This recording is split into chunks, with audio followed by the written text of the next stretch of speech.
అలసిన వానికి ఊరడించు మాటలు. సహోదరుడు భక్త సింగ్ గారి పరిచర్య నుండి సేకరించిన అనుదిన ధ్యానములు. సెప్టెంబరు 11. మనుషుల సహాయము వ్యర్థము, నీవు మాకు సహాయము దయచేయుము. 108వ కీర్తన 12వ వచనం.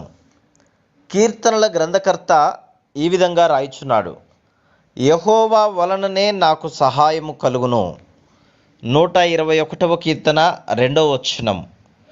120వ కీర్తనలో దావీదు ఏ విధంగా మనుషుల సహాయమునకు బదులు కష్టములు, పోరాటములు ఎదుర్కొననో మనం చూడగలము. అయ్యో, నేను మెషెకులో పరదేశినై ఉన్నాను, కేదారు గుడారముల యొద్ద కాపురమున్నాను. కలహప్రియుని యొద్ద నేను చిరకాలము నివసించిన వాడను. నేను కోరునది సమాధానమే, అయినను మాట నా నోట వచ్చిన తోడనే వారు యుద్ధమునకు సిద్ధమగుదురు. 120వ కీర్తన 5 నుండి 7 వచనములు.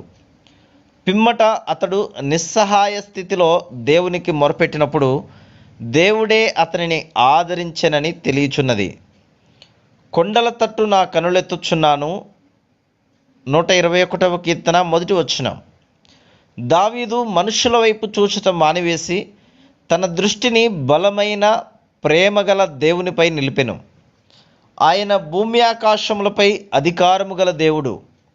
అప్పుడు అతడు అనుభవపూర్వకంగా తెలుసుకున్నదేమనగా, ఇశ్రాయేలును కాపాడువాడు కునుకడు, నిద్రపోడు. 121వ కీర్తన 4వ వచనం. మన జీవితములలో అన్ని సమయములలోనూ ఆయనపైనే ఆనుకొనుటకు నేర్చుకొనవలెను. ఈ లోకములో మనకు అనేక శ్రమలు, కష్టములు, శోధనలు ఉండును. అందుచే ప్రార్థనాపూర్వకముగా ఆలయంపై ఆధారపడుచు ప్రతి విషయములో ఆయన సహాయమును కోరుకొనుచుండవలెను. ఆయన మనకు సహాయము చేసినప్పుడు మనము తొట్టిల్లకుండా ఉందుము. నేను కొంతమంది తెలివైన వైద్యులను ఎరుగుదును. వారికి ఏ శస్త్రచికిత్స అయినను ప్రార్థనతో మొదలుపెట్టేవారు. ఉత్తర భారతదేశంలో ఒక కంటి డాక్టర్ను కలుసుకొంటిని.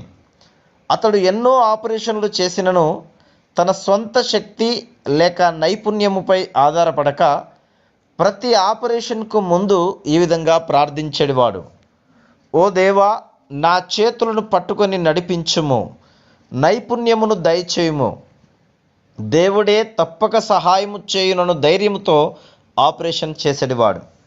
దేవుడు అతని విశ్వాసమును గణపరిచెడివాడు. తద్వారా అతడు ఎంతో పేరుగాంచిన వైద్యుడే కాక ఎన్నో ఆత్మలను సంపాదించిన వ్యక్తిగానయ్యను. అతడు ఆపరేషన్ కొరకు, ఇతర అక్కరల కొరకు ప్రార్థన చేసినప్పుడు రోగులు ఏ విధంగా జవాబులను పొందెనో గమనించి అతని సాక్ష్యమును బట్టి ఎంతోమంది రోగులు జీవము గల దేవుణ్ణి తెలుసుకొనుటయేగాక తమ రక్షకునిగా కూడా అంగీకరించిరి. Praise the lord.